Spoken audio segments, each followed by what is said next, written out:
বাংলাদেশে এবং বাংলাদেশের বাইরে পৃথিবীর বিভিন্ন প্রান্তে যেখান থেকে চ্যানেলে দেখছেন আপনাদের সকলকে সাদর আমন্ত্রণ তৃতীয় মাত্রা দেখবার জন্য। প্রিয় দর্শক, একদিকে কোভিড গেছে এবং এখনও তার রেশ আছে এবং কোভিড যে একেবারে বিতাড়িত হয়েছে সেটি বলা যাবে না, কিন্তু সেই ধকলটা অনেক ক্ষেত্রে কমে এসছে।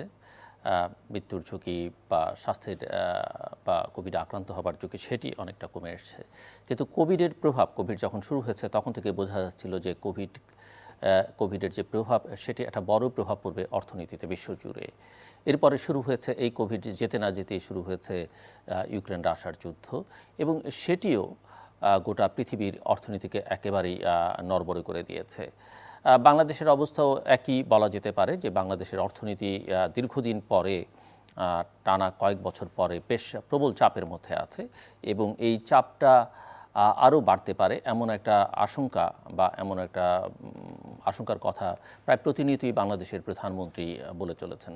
তিনি বিশ্ব অর্থনীতির কথা বলছেন, একই সঙ্গে বাংলাদেশের অর্থনীতি যে নানান চাপে পড়তে পারে বিশেষ করে আগামী বছরটিতে, সেই শঙ্কার কথাও তিনি প্রতিনিয়ত বলছেন এবং সবাইকে সতর্ক থাকতে বলছেন। আমরা ইতিমধ্যেই লক্ষ্য করছি যে দেশে দ্রব্যমূল্যের ঊর্ধ্বগতি সাধারণ মানুষের জীবনকে অতিষ্ঠ করে তুলেছে অনেকদিন ধরেই।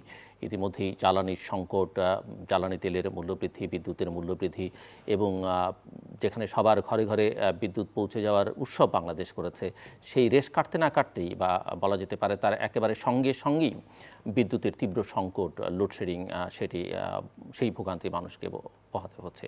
সব মিলিয়ে দেশের অর্থনীতি এবং বিশ্ব অর্থনীতি কোন খাতে প্রবাহিত, কোন দিকে যাচ্ছে সেটি বোঝার জন্য আজকে আমার সঙ্গে স্টুডিওতে রয়েছেন জাতিসংঘের হেডকোয়ার্টারের, ইউনাইটেড নেশনস হেডকোয়ার্টারের গ্লোবাল ইকোনমিক মনিটরিং টিমের চিফ ডক্টর হামিদ রশিদ, অর্থনীতিবিদ ডক্টর হামিদ রশিদ। স্বাগত আপনাকে তৃতীয় মাত্রায়। ধন্যবাদ। আমি শুরুতে একটু বুঝতে চাই যে ট্রেন্ড এখন গ্লোবাল ইকোনমির সেটি কোভিডের কারণে হোক কিংবা তার সঙ্গে ইউক্রেন রাশিয়ার যুদ্ধের কারণে হোক, কী মনে হচ্ছে কোন দিকে যাচ্ছে, এবং যে আশঙ্কার কথা অনেকেই বলছেন যে আরও খারাপ, আরও মন্দা পরিস্থিতির দিকে যাবে, আপনি কি মনে করেন? গ্লোবাল ইকোনমিটা এখন যে অবস্থায় আছে এটা খুব টার্বুলেন্ট একটা টাইমের মধ্যে দিয়ে যাচ্ছে এবং দেয়ার লট অফ হেডউইন্ডস, এবং সেটা বিভিন্ন দিক থেকে বিশ্ব অর্থনীতিকে দুর্বল করে দিচ্ছে। আপনি যেটা বলেছেন, ইউক্রেনের যুদ্ধ একটা অ্যাডেড ইম্পেটাস। তার আগে থেকেই আমাদের যে রিকভারি যেটা আমরা আশা করেছিলাম কোভিড থেকে, সেই রিকভারিটা শেষ হওয়ার আগেই এই নতুন একটা ধাক্কা বিশ্ব অর্থনীতিকে pretty much it has derailed the recovery. তো এটা খুবই আশঙ্কাজনক।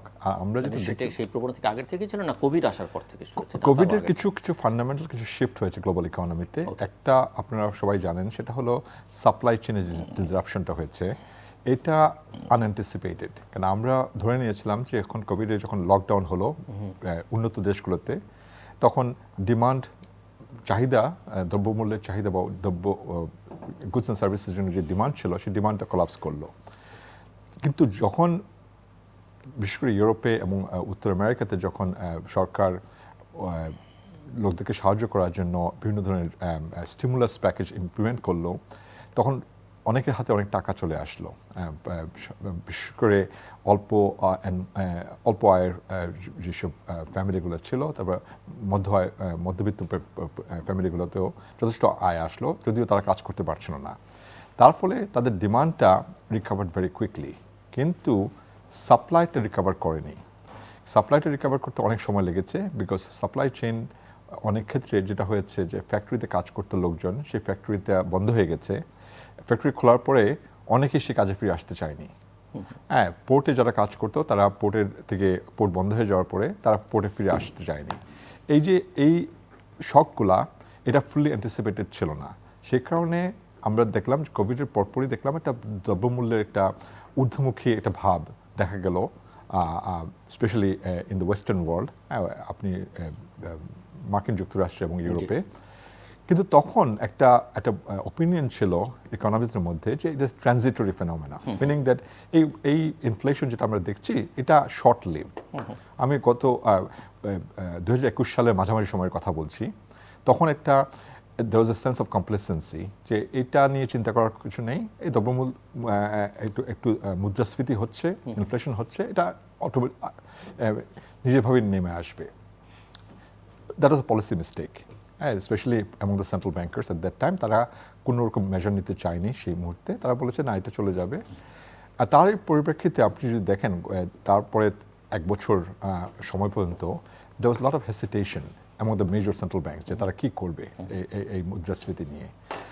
ফাইনালি এই বছরের মানে প্রথম দিকে federal reserve bank of the US, federal reserve board, তারা ইন্টারেস্ট রেট বাড়ানো শুরু করলো এটা তাদের যে মুদ্রাস্ফীতি নিয়ন্ত্রণে আনার জন্য। তার মধ্যে শুরু হয়ে গেল যুদ্ধ। তো যুদ্ধ ওই মুদ্রাস্ফীতি কমিয়ে আনার জন্য যে পদক্ষেপ নেওয়া দরকার ছিল, সেটা দরকার ছিল অনেক আগে নেওয়ার, সেটা নেওয়া হয়নি।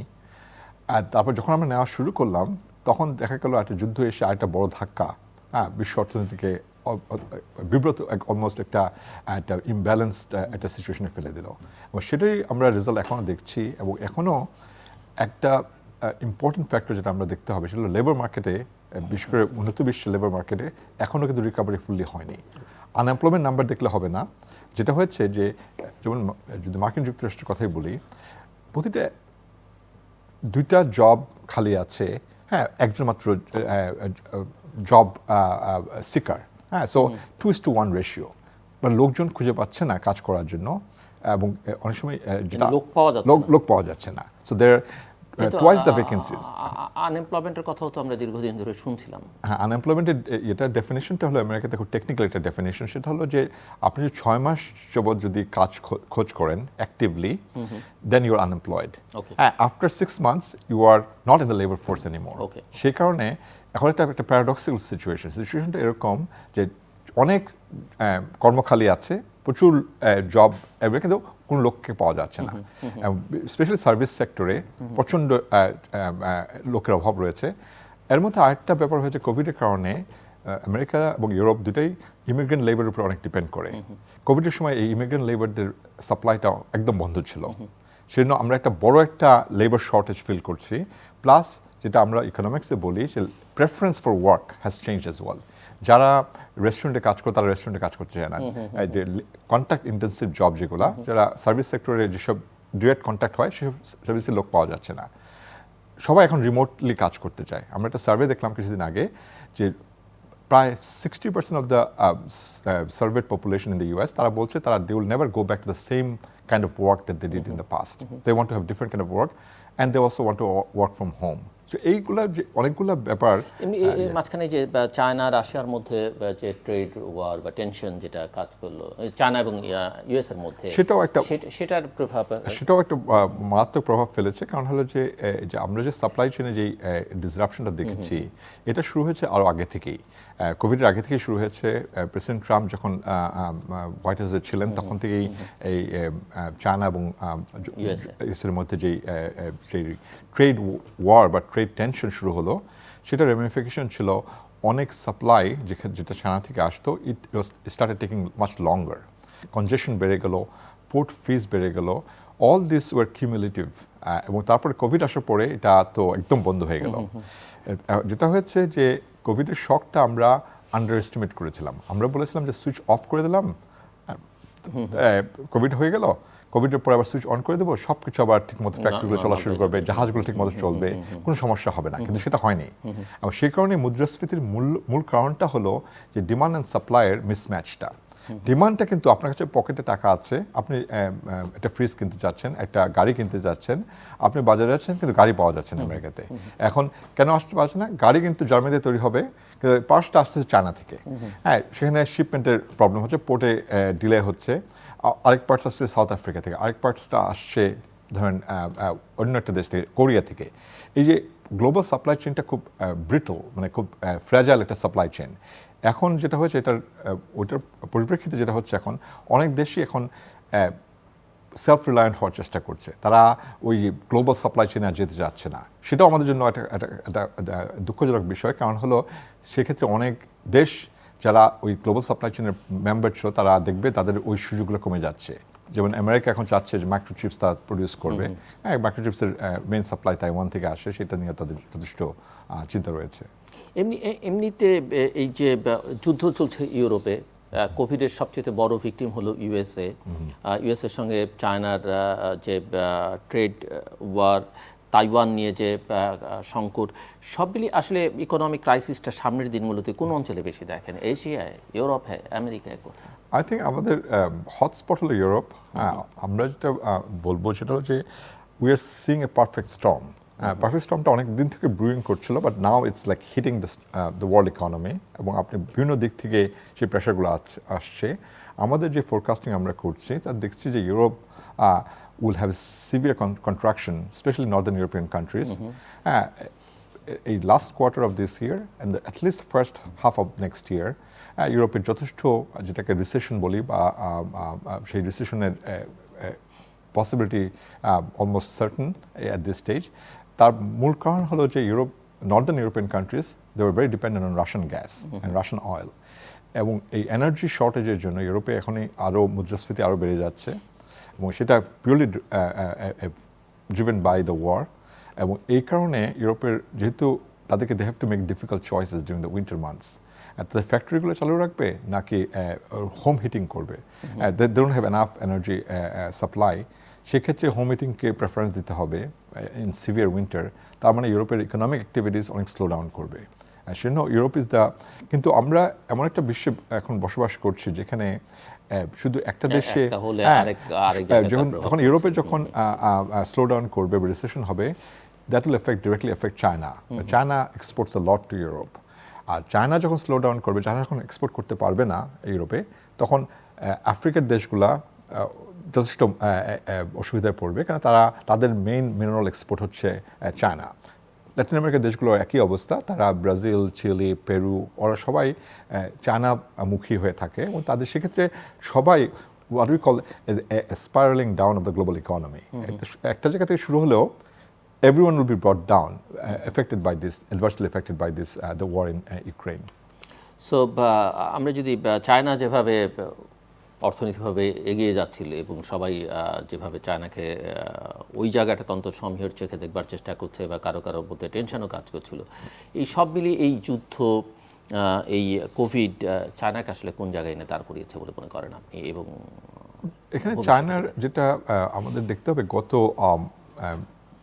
গ্লোবাল ফাইন্যান্সিয়াল ক্রাইসিস যখন হলো 2008-9-এ, ইউরোপ এবং north America both went into big recession. China was the only shining star in the global economy.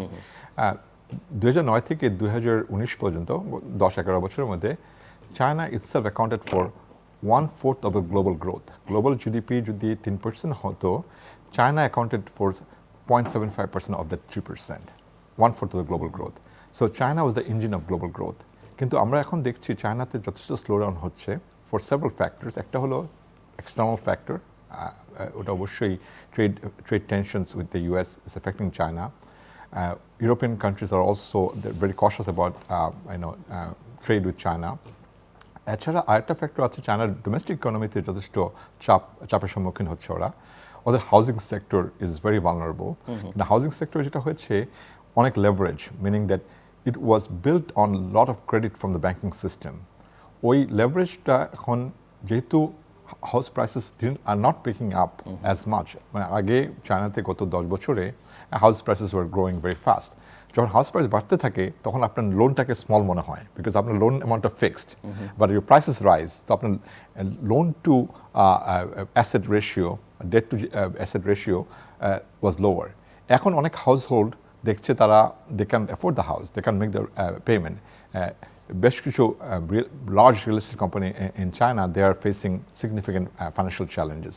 এটাও একটা কারণ, এবং সেই কারণেও তাদের যথেষ্ট, এবং আপনি হয়তো জানেন যে এই গত সপ্তাহে China for the first time in many years they abruptly decided not to release their quarterly growth numbers. So that means that they have some serious concerns about the growth, and China's near-term growth prospect is much weaker than before. আগে যেটা আমরা দেখতাম, China for almost 30 years double-digit growth. During since the global financial crisis, তাদের at least 8% growth ছিল। এখন তাদের last ইয়ারে গোল ছিল 5% growth. এখন বলছে GDP growth probably will not be over 3%. So massive adjustment in the growth rate of China. এবং সেটা is bad news for Africa and bad news for Latin America. So আমরা যদি একটু বাংলাদেশের দিকে তাকাই এবং বেশ কিছু বছর ধরে বলা হচ্ছিল যে বাংলাদেশ অনেক অপ্রতিরোধ গতিতে এগিয়ে চলেছে সমৃদ্ধির অগ্রযাত্রায় বাংলাদেশ। ভেতর থেকে বলা হচ্ছে, বাইরের থেকেও কোনো কোনো জায়গা থেকে সার্টিফিকেট ছিল, রেটরিক হতে পারে, নাও হতে পারে, বাস্তবতাও তাই হতে পারে, কিন্তু সাম্প্রতিককালে একেবারেই মানে সব দিক থেকেই বলা যেতে পারে সমস্ত ইন্ডেক্সই বাংলাদেশের নিম্নগামী। সেই রিজার্ভ এখন নেই, রিজার্ভ নিম্নগামী, রেমিটেন্স কমছে, এক্সপোর্টের অবস্থা ভালো না, ডলারের বাজারের অস্থিরতা, ইনফ্লেশন, এদিকে সাধারণ মানুষ অতিষ্ঠ, এনার্জি সেক্টরে ক্রাইসিস, সব মিলিয়ে আপনার কাছে কী মনে হয় যে বাংলাদেশের অর্থনীতি যে আজকে এই জায়গায় এসে দাঁড়াচ্ছে, বা সেটা কতটা আশঙ্কার বিষয়, যদিও প্রধানমন্ত্রী নানাভাবে সতর্ক করবার চেষ্টা করছেন? এবং সেখানে আরেকটা প্রশ্ন হচ্ছে যে এর দায় আসলে কতখানি ইন্টারনাল, কতখানি এক্সটার্নাল, কতখানি আমরা এই নিম্নগামিতা ইউক্রেন রাশিয়ার যুদ্ধের উপরে চাপাতে পারবো, কতখানি আমাদের অব্যবস্থাপনার জন্য দায়ী, কতখানি গ্লোবাল পলিটিক্স বা জিও পলিটিক্স, রিজিওনাল পলিটিক্স দায়ী? না, আমি তিন ভাগে ভাগ করে নিই প্রশ্ন। প্রথম হলো যে বাংলাদেশের যে ইকোনমিক আউটলুক আমরা দেখছি, it is not an isolated case. সব দেশের ক্ষেত্রেই we are seeing downward adjustment. ইনফ্লেশনটা গ্লোবাল ফেনোমেনা হয়ে গেছে, এখন সব দেশেই আমরা মুদ্রাস্ফীতি দেখছি, স্পেশালি আফ্রিকার দেশগুলোতে, যেটা আমাদের অনেকের পার ক্যাপিটা ইনকামের ক্ষেত্রে আমরা ওদের সাথে তুলনা করতে পারি, তাদের ডাবল ডিজিট ইনফ্লেশন চলছে। ল্যাটিন আমেরিকাতেও এখন 13%, 14% ইনফ্লেশন অ্যাভারেজ হচ্ছে। টার্কিতে যদি দেখেন ইনফ্লেশন ইজ স্কাই রকেটিং। সো ইনফ্লেশনের ক্ষেত্রে Bangladesh is not an outlier. এইটা একটা গ্লোবাল ফেনোমেনা। বিকজ একটা জিনিস বুঝতে হবে যে আমরা we are part of the global trading structure, and most of the inflation is through trade channels. আপনি যদি এনার্জি ইম্পোর্ট করেন, only very few countries are isolated, fully isolated. North কোরিয়ার কথা বলতে পারেন আপনি, কিন্তু আমরা we are major importer of energy. Energy যদি ইম্পোর্ট করতে হয়, সেখানে এনার্জি ইম্পোর্টের সময় আপনার ইনফ্লেশন আপনি ইম্পোর্ট করছেন। ফুড গ্রেন যদি ইম্পোর্ট করা হয়, সেখানেও ইনফ্লেশন আছে। আদার কমোডিটিস আমরা যদি ইম্পোর্ট করি, সেখানেও আমাদের ইনফ্লেশন চলে আসে। সো ট্রেডের থ্রুতে আমাদের ইনফ্লেশন অবশ্যই আছে। তো এটা একটা ব্যাপার। এখন হলো যে বাংলাদেশের কতটুকু ভালনারেবল কম্পেয়ার টু আদার্স। এখানে আমি বলবো there are some pluses and minuses. Plus হলো যে বাংলাদেশ কিন্তু যদি কমোডিটি এক্সপোর্টার হতো, লাইক আমরা যদি কপার বা আয়রন ওর অথবা আদার মিনারেলস এক্সপোর্টার হতাম, আমরা কিন্তু আরও বেশি ভালনারেবল থাকতাম। কেন এখন চায়না স্লো ডাউন আফ্রিকার অনেক দেশকে মারাত্মকভাবে ক্ষতিগ্রস্ত করছে। আপনি যদি দেখেন যে ওয়েস্ট আফ্রিকার যেসব কান্ট্রিগুলো, Senegal, Ghana, they are all facing severe difficulties right now, because তারা আয়রন ওর এবং আদার মিনারেলস তারা এক্সপোর্ট করতে চায় না ক্ষেত্রে। অন দ্য আদার হ্যান্ড, আমরা যদি অয়েল এক্সপোর্টিং কান্ট্রি হতাম, তাহলে আমরা we could be in a very good position. আমাদের যে মেইন প্রোডাক্ট যেটা আমরা এক্সপোর্ট করি, সেটা রেডিমেড গার্মেন্টস। এটার ক্ষেত্রে একটা কোয়ালিফায়ার আমাদেরকে মনে রাখতে হবে যে রেডিমেড গার্মেন্টসের আমাদের মার্কেট কোথায়। মার্কেট হলো মেনলি ইউরোপ, অ্যান্ড সেকেন্ড হলো ইউনাইটেড স্টেটস। ইউরোপের কথা তো আগেই বললাম, ইউরোপে will have severe contraction, at least Northern European countries. এটা বাংলাদেশের গার্মেন্টসকে সরাসরি এফেক্ট করবে। এটার জন্য আমাদের তৈরি থাকা দরকার, কেন গার্মেন্টসের এক্সপোর্ট, কেন একটা জিনিস আপনি অবশ্যই একমত হবেন, সেটা হলো যে কাপড়ের চাহিদা, একটা নতুন জামার চাহিদা কিন্তু হাইলি ইলাস্টিক, মিনিং দ্যাট আপনি আজকে না, আমার টাকা আছে একটু ভবিষ্যতে একটু অনিশ্চয়তা দেখা যাচ্ছে, আমি এই মাসে কিনবো না, আমি আগামী মাসে কিনবো, তারপর মাসে। কিন্তু কিছু কিছু চাহিদা আছে সেটা কিন্তু ইনইলাস্টিক। আমাদের এক্সপোর্টটা মোস্টলি ভেরি ইলাস্টিক এক্সপোর্ট, মানে demand from the other side can be highly elastic. Economic shock in Europe means that there will be less demand for RMG exports from Bangladesh. Eta is definitely a red flag for us, and we have to keep that in mind. এটা অবশ্যই এটা চিন্তার বিষয়। On the other hand, আমাদের আরেকটা major source of income আর foreign exchange হলো remittances. রেমিটেন্সের ক্ষেত্রে যদি আপনি দেখেন, আমাদের মেইন সোর্স অফ রেমিটেন্স হলো গালফ কান্ট্রিজ। সেখানে কিন্তু আমরা কোটা শক দেখছি না এই মুহূর্তে। মানে actually only bright spot in the world economy right now are the Gulf countries. They're growing very fast, kind of high oil prices helping them. সেক্ষেত্রে আমাদের রেমিটেন্সের বড় একটা ধাক্কা আসবে বলে আমি মনে করি না। কিন্তু তারপরেও মনে রাখতে হবে, যেমন ইটালি থেকে যে রেমিটেন্স আসে আমাদের, এটা Italy I think 7th or 8th largest source of remittance for Bangladeshis. তো এখানে অবশ্যই আমরা একটু শক দেখবো, কেন ইউরোপে যদি আনএমপ্লয়মেন্ট বেড়ে যায় সেক্ষেত্রে অনেক ইটালি থেকে রেমিটেন্স কমে যাবে, অন্যান্য দেশ থেকেও রেমিটেন্স কমে যাবে থ্রু ইনডিরেক্ট চ্যানেলস। তো দুইটার প্লাস অ্যান্ড মাইনাস যদি আপনি দেখেন, আমাদের overall balance of payment situation will worsen. কিন্তু আমাদের ইম্পোর্ট কিন্তু হাইলি ইনএলাস্টিক। আমরা বলতে পারবো না যে আমরা তেল কিনবো না, হ্যাঁ, আমরা বলতে পারবো না যে আমাদের যে গম বা আদার যেসব আমরা কিনতে হয় সেটা কিনতেই হবে আমাদেরকে, we can't starve our people. সেক্ষেত্রে আপনার ইম্পোর্ট যদি একই লেভেলে থাকে, কিন্তু এক্সপোর্ট যদি ফল করে, তাহলে আপনার অবশ্যই আপনার ব্যালেন্স অফ পেমেন্ট ঘাটতিটা বেড়ে যাবে।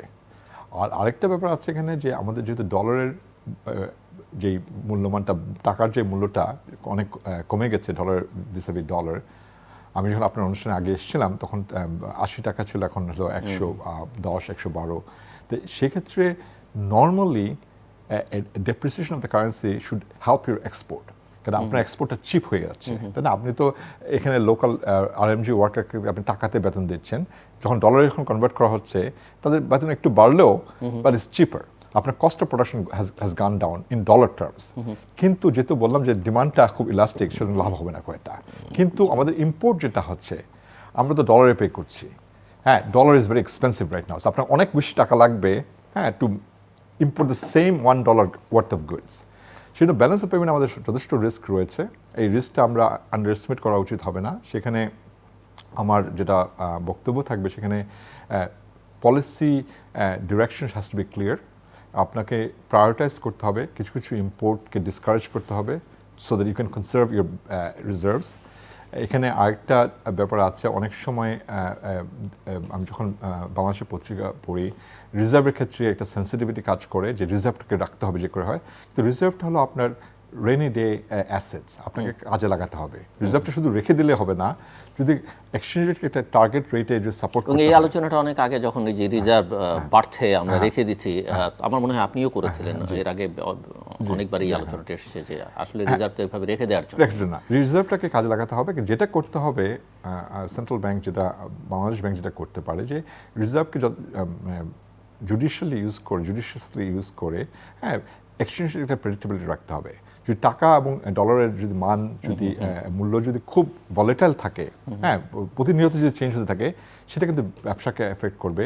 আপনি ইউ ক্যানট প্রাইস এনিথিং। আপনি চিন্তা করবেন আজকে ডলার 110 টাকা, কালকে 103 টাকা, আরেকদিন হবে 115 টাকা। এখানে কিন্তু you have to have a predictable rate of exchange rate. Exchange rate stabilisation যেটাকে বলে, এটা করতে হবে বাংলাদেশ ব্যাংকে। আরেকটা ব্যাপারে বাংলাদেশ ব্যাংকে একটু সন্ধান হতে হবে এবং একটু মনোযোগ দিতে হবে, সেটা হলো যে অনেক ক্ষেত্রেই অনেক সেন্ট্রাল ব্যাংক, আমাদের ব্যাংকও করেছে, সেটা হলো যে সুদের হার বাড়িয়ে দেওয়া তাড়াতাড়ি, হ্যাঁ, কেন যেহেতু একটা ভয় আছে সুদের টাকা চলে যাচ্ছে, ডলার সব চলে যাচ্ছে বাইরে, এখানে ইন্টারেস্ট রেট বাড়িয়ে দিলে এখানে টাকা থাকবে। এই ক্ষেত্রে বাংলাদেশের ক্ষেত্রে and it will bring down inflation, এটা একটা মিথ আমাদের মধ্যে দেশের জন্য। ইন্টারেস্ট রেট বাড়িয়ে আপনি ইউ ক্যানট ফাইট ইনফ্লেশন, এটা ট্রান্সমিশন চ্যানেল যেটাকে বলে ইজ ভেরি উইক। অন্যান্য দেশে কাজ করে, উন্নত দেশে কাজ হয়, কিন্তু আপনি যখন সুদের হার বাড়িয়ে দেন, তখন আপনার ডিসিশনটা হয় যে আমি আজকে আর কিনবো না, আমি তো টাকাটা ব্যাংকে রেখে দিলে আমি বেশি ইন্টারেস্ট পাবো, so you postpone your consumption for a future date. কিন্তু আমাদের মধ্যে দেশে এই চয়েসগুলো, এই ট্রেড অফটা হয় না। সো ইন্টারেস্ট রেট বেড়ে গেলে যেটা হয়, আপনার ইন্ডাস্ট্রিগুলা, বিজনেসেসগুলো এফেক্ট করে। সো ইন্টারেস্ট রেট বাড়ানোর যে প্রবণতা যেটা আছে, অনেক দেশে আছে, হ্যাঁ, এটাকে একটু ডিসকারেজ করতে হবে। ইনফ্যাক্ট ক্রেডিট চ্যানেলটাকে স্ট্রং রাখতে হবে। সেখানে আরেকটা কথা বলবো যে আমাদের banking sector is very weak, হ্যাঁ, সেখানে ক্রেডিট চ্যানেলটাকে স্ট্রং রাখাও ডিফিকাল্ট হবে, কেন অনেক ক্ষেত্রে অনেক ব্যাংকে লিকুইডিটি একটা ইস্যু হবে। তো ওভারঅল যেটা হবে যে কেন্দ্রীয় ব্যাংকের যেটা দায়িত্ব এই ক্ষেত্রে, সেটা হলো যে যতটুকু সাপোর্ট দেওয়া যায়, হ্যাঁ, টু দ্য রিয়েল ইকোনমি, মানে ম্যানুফ্যাকচারিং সেক্টর, আরএমজি সেক্টর বলেন, আদার ইম্পোর্ট সেক্টর, ওদেরকে লিকুইডিটি সাপোর্ট দেওয়া এবং প্রেডিক্টেবল এক্সচেঞ্জ রেট সাপোর্ট দেওয়া খুবই দরকার হবে এই মুহূর্তে। আর আরেকটা ইস্যু, এখন আপনি জানেন যে বাংলাদেশ এই সংকটকাল কাটাবার জন্য আইএমএফের শরণাপন্ন হয়েছে এবং আইএমএফের একটি টিম, খুবই হাই অফিসিয়াল একটি টিম 2 সপ্তাহের জন্য বাংলাদেশে আসছে এবং তাদের তো সবসময় জানি আমরা শর্তাবলী নানান থাকে। আপনার কি মনে হয় যে এখানে হলো IMF এর যেটা হলো যে প্রতিটা দেশেরই যখনই ব্যালেন্স অফ পেমেন্ট, যেটা আমি আগে বলেছি, IMF is the central bank of the world. হ্যাঁ, আমরা যখন IMF কাছ থেকে যখন কিছু টাকা নেব, দুইটা ওয়েতে টাকা নেওয়া যেতে পারে। একটা হলো যে প্রতিটা দেশের একটা ভাগ আছে IMF, সেটাকে বলে স্পেশাল ড্রয়িং রাইটস। এই টাকাটা হলো একটা দেশের তার নিজস্ব সম্পত্তি, কিন্তু IMF হোল্ড করে থাকে। ওখান থেকে আমরা উই ক্যান উইথড্র, হ্যাঁ, ওইটা উইথড্র করে টেম্পোরারিলি উই ক্যান, এটা SDR যেটা স্পেশাল ড্রয়িং রাইটস, সেটা it's like currency, it's a basket of currencies. এটা দিয়ে আপনি কিন্তু যখন আপনার সাথে আরেকটা দেশের ট্রেড ডেফিসিট আছে, মনে করেন আপনার সাথে শ্রীলঙ্কার আপনাকে একটা পেমেন্ট করতে হবে $100 মিলিয়ন, কিন্তু $100 মিলিয়ন রিজার্ভে নেই, আপনি SDRটা $100 মিলিয়নের ইকুইভ্যালেন্ট SDR ড্র করে এই SDRটা আপনি শ্রীলঙ্কাকে দিতে পারেন। এটা দিলে শ্রীলঙ্কার কিন্তু has to accept it, Sri Lanka কিন্তু can go back to IMF with surrender the SDR and get dollar. এটা একটা মেকানিজম, এটা কিন্তু লোন না, এটা IMF, এটা প্রতিটা মেম্বার স্টেটের এটা তার জমানো টাকা, তার জমানো এটা অ্যাসেট, রিজার্ভ অ্যাসেট। এটা আরেকটা হলো IMF এর ডিফারেন্ট স্ট্যান্ডিং ফ্যাসিলিটিস আছে, হ্যাঁ, স্ট্যান্ড বাই প্রোগ্রাম আছে, এক্সটেন্ডেড ক্রেডিট ফ্যাসিলিটিস। ওগুলো প্রতিটা ইয়েতেই ডিফারেন্ট কাইন্ড অফ ক্লাসিফিকেশন আছে, ডিফারেন্ট কন্ডিশনালিটিস আছে। আমাদেরকে দেখতে হবে যে conditionalities that are least harmful for the country, সেখানে কিছু হোমওয়ার্ক করতে হবে। না, যেহেতু IMF is also a lender, হ্যাঁ, not only the central bank but also a lender, সেক্ষেত্রে IMF চাবে অনেক ক্ষেত্রেই তারা এমন কিছু লোন দিতে চাবে যে লোনটা হয়তো তাদের ইন্টারেস্টে, হ্যাঁ, is very favourable, not maybe not so favourable for the country. সেই ক্ষেত্রে আমাদের যেটা করা উচিত সেটা যে আমরা কন্ডিশনালি প্রো গ্রোথ হবে। সব IMF সব কন্ডিশনালিটি কিন্তু খারাপ না, কিছু কিছু কন্ডিশনালিটি আছে। যেমন ধরেন অনেক সময় দেখা যায় IMF একটা দেশ সংকটে আছে, অর্থনৈতিক সংকটের মধ্যে যাচ্ছে, IMF হয়তো বলতে পারে যে না, তোমার পাবলিক স্পেন্ডিং কমাতে হবে, হ্যাঁ, যে এই মুহূর্তে হেলথ সেক্টরে যে খরচ হচ্ছে এটা কমাতে হবে, এডুকেশন সেক্টরে কমাতে হবে। এইটা হার্মফুল অ্যাডভাইস। এটা আমরা সবসময় বলি, UN বলি যে you have to ring fence certain expenditures are should not be touched. এখানে পাবলিকের আমরা আজকে যদি মানে হেলথ এডুকেশন এগুলো টাচ করা ঠিক হবে না, এই কারণে আজকে যদি 1 বছরের জন্য একটা বাচ্চা যদি স্কুলে যেতে না পারে, বা তাদের স্কুলের যে কোয়ালিটি যদি কমে যায়, বা টিচার যদি কমে যায়, তার যে লাইফ টাইম ড্যামেজটা হবে, উই ক্যান রিকভার দ্যাট। হ্যাঁ, আদার ক্ষেত্রে আর্থিক সংস্কার, এটা সেটা নানান ব্যাংকিং খাতের সংস্কার, সেসব পরামর্শ তো ভালো পরামর্শ, মানে শর্ত থাকে। সাবসিডির ক্ষেত্রে অনেক সময়, সাবসিডির ক্ষেত্রে আমরা বলি যে subsidy has to be targeted. IMF অনেক সময় বলবে যে ঠিক আছে, এই মুহূর্তে যদি বলেন যে এনার্জি সাবসিডি, যেখানে উন্নত দেশগুলো কিন্তু ইউরোপ স্পেশালি গভর্নমেন্ট এখন অনেক সাবসিডি দিচ্ছে হাউসহোল্ডগুলোকে, বিকজ তারা they cannot afford the high energy prices. Even আমেরিকাতেও আমি আমার গত মাসে এনার্জি বিল দেখলাম, বললো যে if you need help call us, হ্যাঁ, গভর্নমেন্ট প্রোগ্রাম আছে। কিন্তু আমাদের দেশে বলছে অনেক ক্ষেত্রে, আমাদের উন্নয়নশীল দেশগুলোতে বলছে যে না, এনার্জি সাবসিডি কমা দিতে হবে বা বন্ধ করে দিতে হবে। এখন এনার্জি সাবসিডি যদি বন্ধ করে দেওয়া হয়, অনেক গরিব যারা লোক আছে, the poor household, they will suffer the most, or they are অনেক এনার্জি ডিপেন্ডেন্ট। সেক্ষেত্রে যেটা করতে হবে যে সাবসিডিটাকে টার্গেটেড করতে হবে, নট জেনারেলাইজ সাবসিডি। যাদের জন্য আমাদের দরকার কেরোসিনের দামটা যাতে ঠিক থাকে, হ্যাঁ, অন্য ডিজেল ফুলের দামটা যাতে ঠিক থাকে, যাতে আমাদের ট্রান্সপোর্টেশন সেক্টর যাতে কলাপস না করে, সেক্ষেত্রে you have to give targeted subsidy. The overall যেটা IMF ক্ষেত্রে আমি যেটা বলবো, যেটা আমাদের এনি নেগোসিয়েশনে you have to be careful and you have to always protect your own interest. own interest যে আমাদেরকে গ্রোথটাকে রিভাইভ করার জন্য কি কি লাগবে, because is short term balance of payment problems. আমাদের বাংলাদেশে আমি দেখি না যে ফান্ডামেন্টাল প্রবলেমস না ইকোনমিতে, বিকজ ব্যালেন্স অফ পেমেন্ট শক আছে because of external and situation. এটা যদি উতরে যাওয়া যায়, তাহলে কিন্তু আপনি অবশ্যই IMF-কে টাকাটা ফেরত দিতে পারবেন। 3 বছর বা 5 বছরের মধ্যে টাকাটা ফেরত দেওয়া যেতে পারে। Usually this are short term lending programme of the IMF, কিন্তু গ্রোথটাকে রিকভার করতে হবে। এবং এই যে সংকট যেটি আছে, এই সংকট কাটাবার জন্য আমরা নানা রকমের সাশ্রয়ী পদক্ষেপ দেখছি, নানা রকমের সতর্কবার্তা শুনছি, কিন্তু অ্যাট দ্য সেম টাইম আমরা দেখছি যে সরকারের ব্যয় বৃদ্ধি পাচ্ছে। কোনো কোনো ক্ষেত্রে আপনি দেখবেন কোনো কোনো কর্তার বাড়ির জন্যে, গাড়ির জন্যে, এটার জন্যে, ওটার জন্যে, মানে খুবই আনইউজুয়াল ব্যয় আমরা দেখছি। সো আপনি এটা আমি স্পেসিফিক করে জানি না আপনি কি বলছেন, কিন্তু আমার জেনারেল যেটা অপিনিয়ন হলো যে কিছু কিছু আছে স্পেন্ডিং, ডিসক্রিশনারি স্পেন্ডিং। হ্যাঁ, ডিসক্রিশনারি স্পেন্ডিংগুলোকে এখন পোস্টপোন করা দরকার। হ্যাঁ, to if possible completely cut back or eliminate them from the budget, কেন এটাতে কনফিডেন্স বাড়বে, মার্কেটের কনফিডেন্স বাড়বে। এখন যদি একটা বাড়ি তৈরি করতে হবে একজন সরকারি কর্মকর্তার জন্য, তাহলে সেই বাড়িটা কিন্তু তৈরি না করলেও এই বছর বা আগামী বছর না করলেও কিন্তু দেশে খুব একটা ক্ষতি হবে না। যদিও ছোট্ট একটা ক্ষতি হবে, কেন কিছু ওই বাড়িটা করলে কিছু লোকের কাজের সংস্থান হবে, ধরেন কনস্ট্রাকশন ফেজে কিছু লোক কাজ পাবে, কিন্তু তারপরেও আমরা ইকোনমিক্সে বলি এটা multiplier effect. Multiplier effect will be very small, মানে এটা থেকে জিডিপির খুব বেনিফিট বেশি আসবে না। কিন্তু কিছু কিছু এক্সপেন্ডিচার, যেটা আগে বললাম যে হেলথ, এডুকেশন, আদার পাবলিক সার্ভিস, ওগুলোকে প্রোটেক্ট করতে হবে। সো এখানে কোশ্চেন অফ রিপ্রায়োরিটাইজিং। এবং এখানে যেমন অনেক ক্ষেত্রে বিদেশ ভ্রমণ, অনেক দেশে এখন বিদেশ ভ্রমণকে ডিসকারেজ করছে উন্নয়নশীল দেশগুলোতে, যেখানে ইটস ভেরি এক্সপেন্সিভ এবং এটা ইট ড্রেইনস ইউর ফরেন কারেন্সি। একটা বড় ডেলিগেশন নিয়ে কোথাও যাওয়া it's can be very expensive for the country, ওগুলোকে ডিসকারেজ করা যেতে পারে এখন।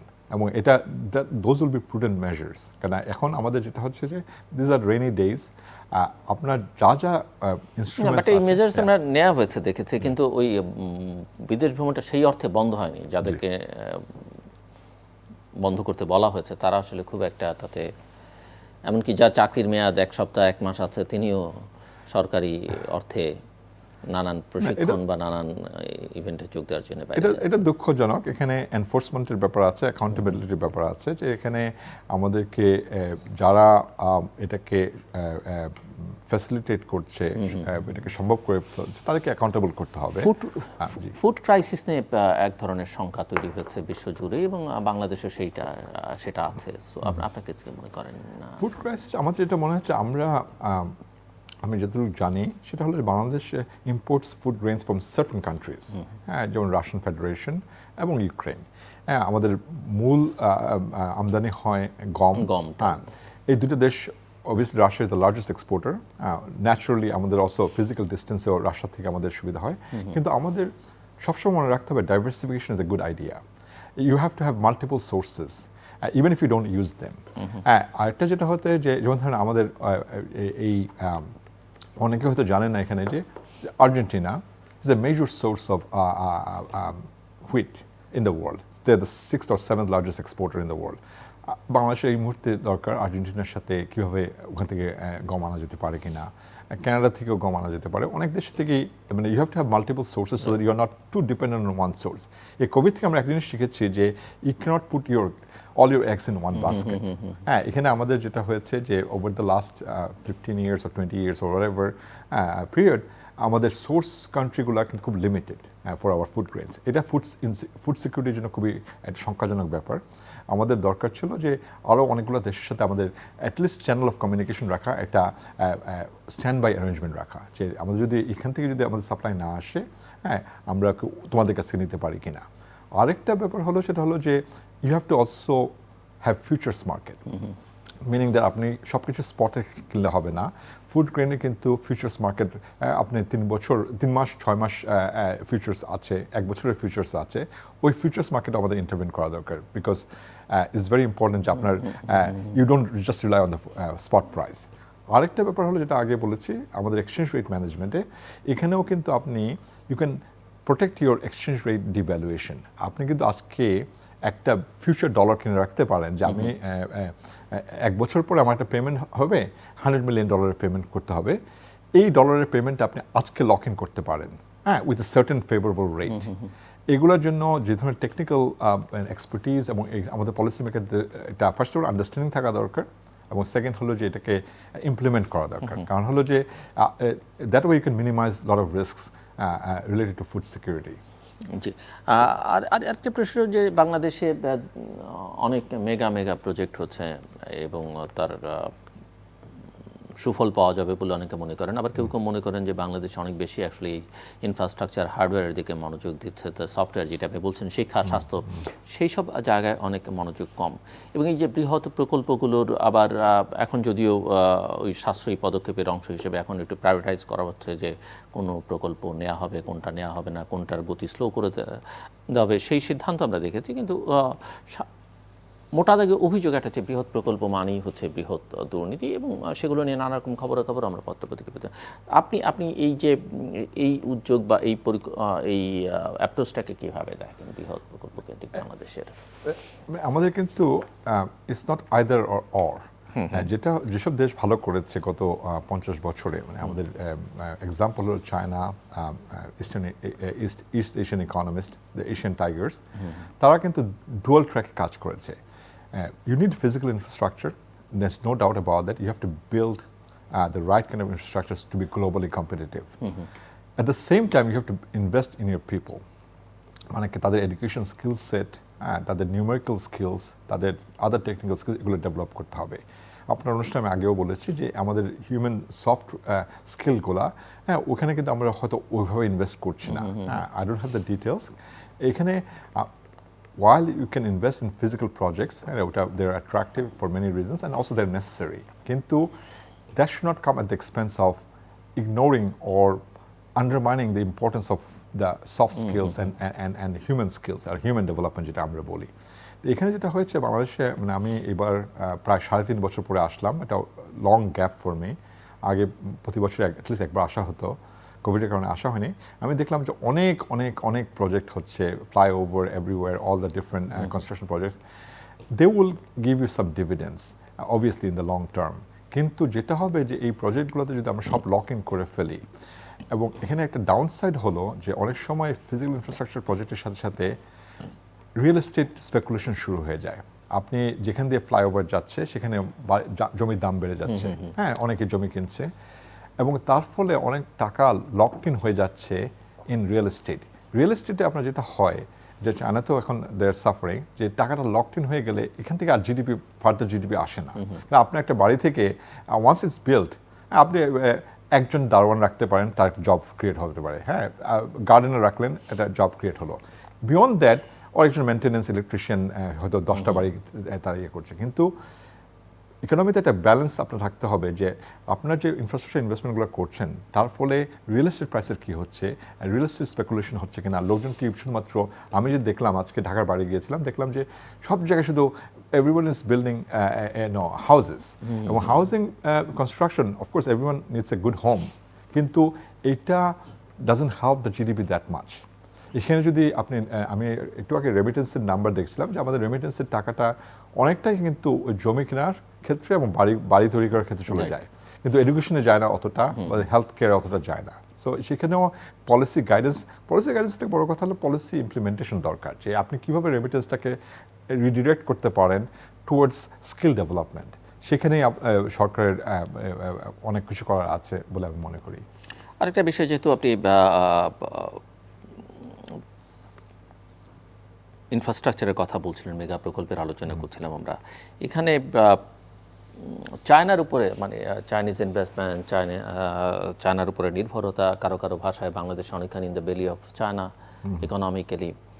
আপনি কি মনে করেন যে এই জায়গাটাতে আসলে বাংলাদেশ রাইট ট্র্যাকে আছে কিনা, বা কতটা ঠিক হচ্ছে? এখানে এটা ডুয়াল এজ সোর্ড, কারণ চায়না যেটা করেছে globally, large previous development partners যারা ছিল এবং মাল্টিল্যাটারাল ডেভেলপমেন্ট পার্টনার্স যারা আছে, world bank, Asian development bank, তাদের রিক্যাপিটালাইজেশন ওইভাবে হয়নি, কিন্তু ইনফ্রাস্ট্রাকচার ডিমান্ড গ্লোবালি অনেক বেড়ে গেছে। এবং আমাদের ট্রেডিশনাল ডোনার্স যারা আছেন, ডেভেলপমেন্ট পার্টনার যারা আছেন, ইউকে, ইউএস, তারা কিন্তু ইনফ্রাস্ট্রাকচার ইনভেস্ট করে না, because they have no comparative advantage in that. এই গ্যাপটাকে ফিল করেছে China. China globally under the belt and road, তারা অনেক জায়গাতে অনেক কিছু কনস্ট্রাকশন দিচ্ছে, অনেক প্রজেক্ট করে দিচ্ছে, some are good quality, great quality, some are not so good quality. তার সাথে আসছে অবভিয়াসলি সাপ্লায়ার্স ক্রেডিট, এবং তার সাথে আসছে ঋণ, ডেট অ্যাকুমুলেশন হচ্ছে। এই ডেট অ্যাকুমুলেশনের ক্ষেত্রে একটু সাবধানতার একটা ব্যাপার আছে, কেন এই ডেটের টার্মসগুলো অনেক সময় ইজ নট ভেরি ক্লিয়ার। আপনি যখন একটা জাপান থেকে যখন একটা লোন নেবেন, বা যখন আপনি সুইডেন থেকে একটা লোন নেবেন, সেই লোনগুলো transparent, is completely, all the terms are very clear, negotiated, এবং they are usually long term. World ব্যাংকের loan often 30-year loan. IMF এর লোনগুলো all short term, because the IMF is not a development partner in that sense. They're the lender of the last resort. চায়নার অনেক লোনগুলোই আছে, you don't know exactly what terms are there, what clauses are there. এখানে globally এটা নিয়ে একটা concern আছে। China এখন ওয়ার্ল্ডের লার্জেস্ট বায়োল্যাটারাল ক্রেডিটর, হ্যাঁ, it's much larger than any other country. আমাদের বাংলাদেশের ক্ষেত্রে আমি স্পেসিফিক্স জানি না, কিন্তু সেখানেও ট্রান্সপারেন্সির দরকার আছে। কোথায় লোনগুলো আসছে, কি পরিমাণ কি টার্মসে নেওয়া হচ্ছে সেই লোনগুলোর রিপেমেন্ট স্কেজুলটা কি। আপনি জানেন শ্রীলঙ্কাতে কি হয়েছিল চাইনিজ লোন নিয়ে। হ্যাঁ, we should not allow that to happen in this country, তাই না? এটা যে কোনো দেশের ক্ষেত্রেই যে সভরেন্টি কামস ফার্স্ট।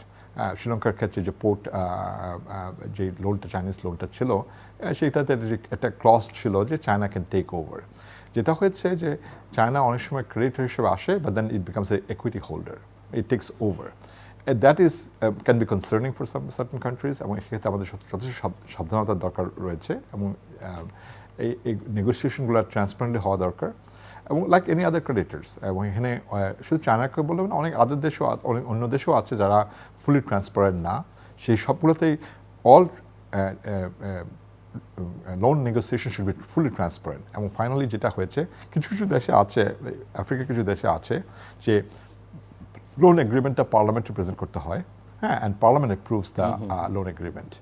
সেক্ষেত্রে আমাদের ক্ষেত্রে এটা আছে কিনা আমি জানি না, বাট এটাও চিন্তা করা যেতে পারে। বাংলাদেশ এলডিসি গ্রাজুয়েশন করবে 2026-এ, এবং কি ধরনের চ্যালেঞ্জ আপনি দেখেন, এবং এখানে আমি যেটা বলবো যে কি করণীয়? আমরা সেই অর্থে কোনো রকমের পদক্ষেপ দেখতে পাচ্ছি না যে এই চ্যালেঞ্জগুলো মোকাবেলা করবার জন্য বা এখন থেকেই পদক্ষেপ, বাট আপনি কি মনে করেন, আপনার পরামর্শ কি, চ্যালেঞ্জ কি? এলডিসি ক্লাসিফিকেশনটা ইউএন ক্লাসিফিকেশন। এটা বেসিক্যালি কিছুটা হেল্প করে দেশগুলোকে, হ্যাঁ, to get favourable terms on the trade side, on the investment side, and also on the credit side. কিন্তু ক্রেডিটের ক্ষেত্রে, স্পেশালি মাল্টিল্যাটারাল ট্রেডিং ক্রেডিট যেখান থেকে আসে, ওয়ার্ল্ড ব্যাংক, তারা they use their own criteria. Own criteria হলো lower income countries, lower middle income country, upper middle income country, and upper income country.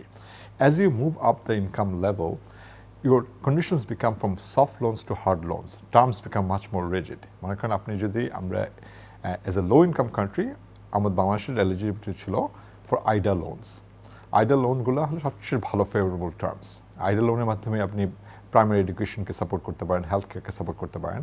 যখন আমরা লোয়ার মিডল ইনকাম কান্ট্রিতে চলে গেলাম, gradually IDA will become less and less dominant share. অন্য hard টার্মসের লোনগুলো আসতে থাকবে, সেখানে cost of borrowing would go up. তারপরে যদি আপনি আপার মিডল ইনকামে যান, then it will be even smaller, এবং আপনার বরোয়িং অ্যামাউন্টটাও উইল বি মাচ স্মলার। তো সেক্ষেত্রে বাংলাদেশের এলডিসি গ্র্যাজুয়েশনটায় আমাদের দেখা দরকার যে ওভারঅল আমাদের access to credit, access to funds abroad, এটা কীভাবে এফেক্টেড হবে। যদিও এটা UN classification, but it has some psychological effect for bilateral donors as well. যখনই আপনি বলবেন যে no, we are no longer an LDC, many development partners will say, look, no, you are self-reliant, আমরা এখন আর কোনো ফেভারেবল তোমাদেরকে term দেবো না। তো সেক্ষেত্রে সবচেয়ে বড় যে এক্সপিরিয়েন্স ফর মালদ্বীপস, যেটা দেখছি, মালদ্বীপস কিন্তু গ্র্যাজুয়েশন করেছিল, এখন they are almost back to LDC status, because তারা সেভারাল শকস, কোভিড তাদেরকে মারাত্মকভাবে এফেক্ট করেছে। বাংলাদেশেরও একটা লং টার্ম ট্রানজিশন পিরিয়ড থাকা দরকার, মিনিং দ্যাট আমরা এলডিসি গ্র্যাজুয়েশন করছি 2026-এ, but we need a grace period for 5 years or 10 years, so that we don't, আপনি you don't fall off the cliff. আপনি যেদিন গ্র্যাজুয়েশন করেন সেদিন আপনি you don't miss or lose all your advantages as an LDC, especially from bilateral donors.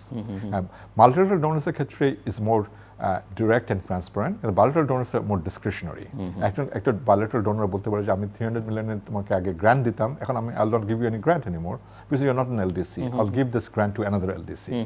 এই ইমপ্লিকেশনগুলো একটু মাথায় রাখা দরকার, কেন grant is a very important component. এখানে কি করা উচিত, এখন থেকে কি ধরনের কাজ করা উচিত? আমি বলবো যে গো স্লো, স্পেশালি গিভেন দ্যাট এখন যেই আমরা যেই অর্থনৈতিক অবস্থার মধ্যে যাচ্ছি, দেশ শুধু বাংলাদেশে না, বিশ্বব্যাপী যেই অর্থনৈতিক মন্দাভাব দেখা যাচ্ছে, 2023 উড বি টাফ ইয়ার।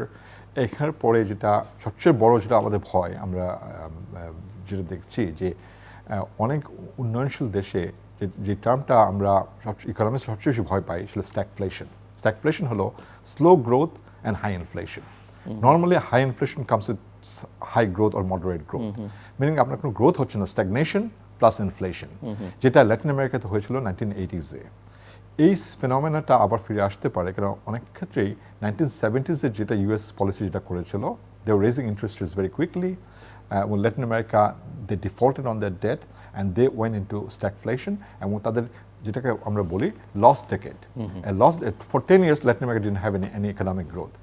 এই prospect কিন্তু is also looming for many developing countries, including Bangladesh. So Bangladesh has to be very careful about not to be complacent at this stage, because there are a lot of risks ahead. Global recovery যদি খুব slow হয়, সেক্ষেত্রে Bangladesh should also suffer, especially আমাদের main economic sector যেটা RMG sector, যেটা আগে বলেছি, that it will suffer quite a bit. সেক্ষেত্রে আমার কনসিডার্ড ভিউ হবে যে be cautious and be prudent about it.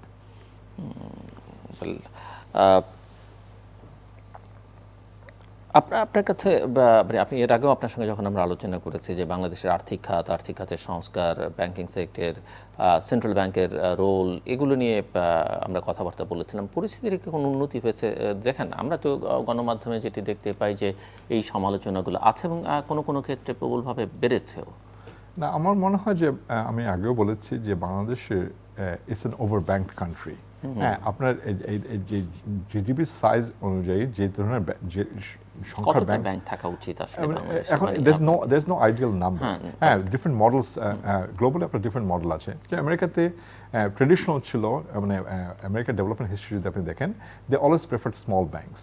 Small bank মানে ছিল যে লোকাল ব্যাংকস হবে, একটা শহরে একটা ব্যাংক থাকবে, সেই ব্যাংকের আর কোনো শাখা থাকবে না। তাদের ভয় ছিল যে শাখা থাকলে যে শহরটা বড়লোক শহর, সেখানে সব টাকা চলে আসবে। So they had very strict restrictions on banking. Other countries, like they developed with very few large banks, Japan and Korea. Only Korea এক সময়ে 4টা বা 5টা ব্যাংক ছিল, all local banks, but they are very large. আমাদের ক্ষেত্রে এটা আমি দেখতে পাই, আমি আগেও বলেছি যে এখানে এইরকম একটা সাইজের ইকোনমির জন্য 60 or 70 banks, I don't know the exact number right now, at least last count আমার যতটুকু মনে পড়ে, I saw about 55 or 60. That's a very large number. তার মানে most of the banks are not really are well capitalized. Tara banking করছে, banking license is a sort of a license that gives people the opportunity to collect money from others. তো সেক্ষেত্রে bank consolidation would be very important. Unhealthy যে ব্যাংকগুলো আছে তাদেরকে ব্যাংক্রাপ্ট না করে তাদেরকে মার্জার নিয়ে আসা উচিত, so that you merge some of the banks and they become a larger bank. তো এই ক্ষেত্রে central bank as a regulator has a very important role to play. কারণ হলো যে ব্যাংকের হেলথটা is very important. If banks are unhealthy, then যেটা আগে বলেছি আমি, ক্রেডিট চ্যানেলটা উইক হয়ে যাবে।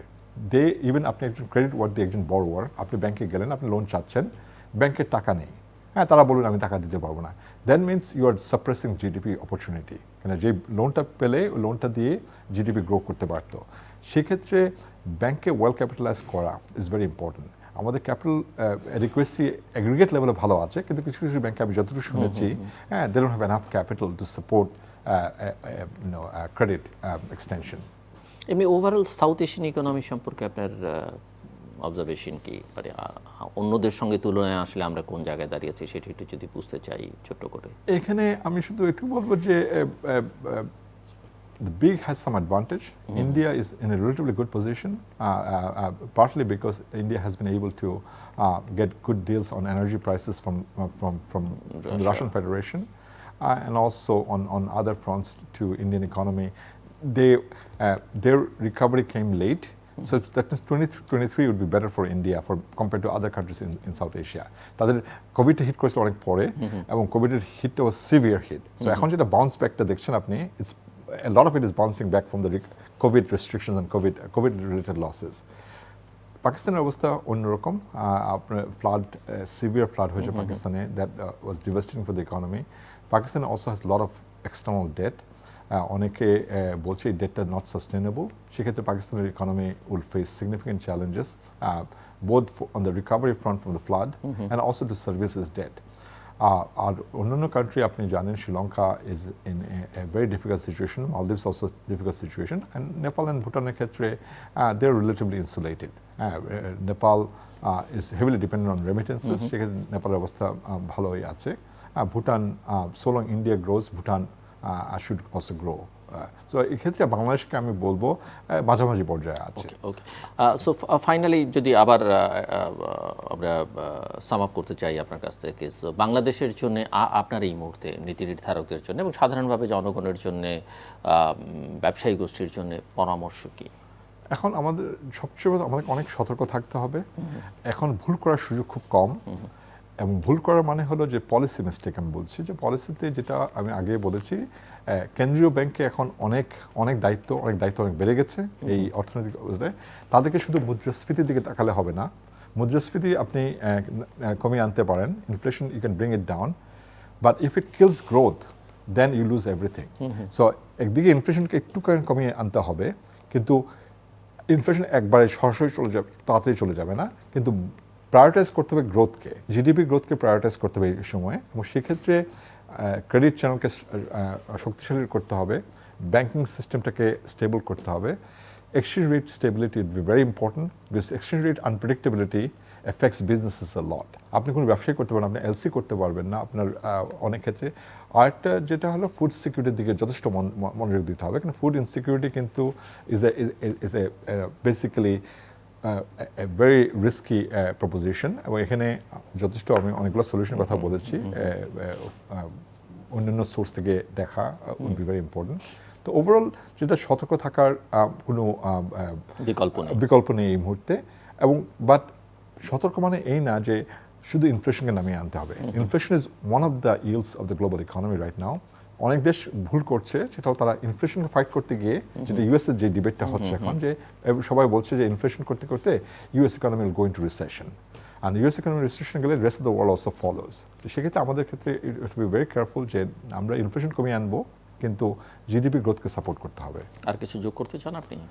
না, আসলে আমি বলবো যে আমাদের এইখান যে এনভায়রনমেন্ট যেটা আছে, external environment is important, is the catalyst, কিন্তু domestic still there are lot of instruments, lot of, আপনার হাত কিন্তু একদম খালি হাত না। আপনি যদি if you play your cards very well, you can help the. এখানে আরেকটা জিনিস মাথায় রাখা দরকার, যে ইলেকশন ইয়ার সামনে, তো বাংলাদেশে ইলেকশন সামনে মানেই হচ্ছে এক ধরনের পলিটিক্যাল আনরেস্ট অনেক সময় আশঙ্কা করা হয়ে থাকে। তো সেটারও একটা, হ্যাঁ, সেখানেও আমাদের যেটা কিছুটা হলেও রেস্ট্রেইন দরকার হবে। কারণ হলো যদি এই মুহূর্তে যদি আমরা we add another element of uncertainty, হ্যাঁ, তাহলে ইকোনমিক রিকভারি আরও ডিরেলড হবে, আরও ডিলেইড হবে। কারণ এখন উই হ্যাভ মাল্টিপল হেডউইন্ডস, যেটা বললাম, COVID recovery, then Ukraine war, global energy prices and food insecurity.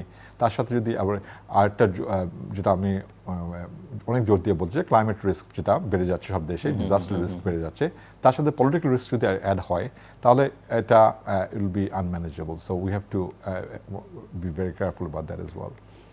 অনেক ধন্যবাদ ডক্টর হামিদ রশিদ আমাদের সময় দেওয়ার জন্য। দর্শক, কথা বলছিলেন ইউনাইটেড নেশনসের গ্লোবাল ইকোনমিক মনিটরিং টিমের চিফ ডক্টর হামিদ রশিদ, এবং তিনি বিশ্ব অর্থনীতি, আঞ্চলিক অর্থনীতি, বাংলাদেশের অর্থনীতি নিয়ে কথা বলছেন। এবং বাংলাদেশের জন্য তিনি বলছিলেন যে গোটা পৃথিবী জুড়েই আগামী বছরটি অর্থনীতির ক্ষেত্রে যথেষ্ট খারাপ যাবে, মন্দা পরিস্থিতি যাবে, সেখানে কোনো রকমের ভুল করা যাবে না বাংলাদেশের জন্য। ওনার পরামর্শ একটু স্লো যেতে হবে, ব্যয় কমাবার পরামর্শ দিয়েছেন, তবে সেটাও বুঝে শুনে সব ব্যয় সবসময় কমানো যায় না, সেটা মাথায় রাখতে হবে। খাদ্যের নিরাপত্তার জায়গাটিতে অনেক বেশি মনোযোগ দেবার কথা বলেছেন।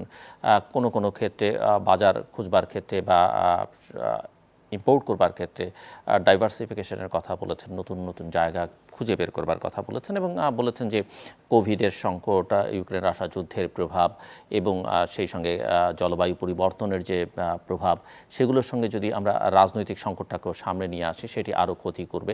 কাজে এই বিষয়গুলো যতটা সম্ভব অ্যাভয়েড করা যায় এবং জটিলতা যেন না বাড়ে, সেই দিকে যদি আমাদের কর্তা ব্যক্তিদের মনোযোগ থাকে, তাহলে হয়তো অনেকখানি সামাল দেবার চেষ্টা করা যেতে পারে। দর্শক, আমাদের সঙ্গে থাকবার জন্য অসংখ্য ধন্যবাদ। আপনাদের সবার জন্য শুভকামনা।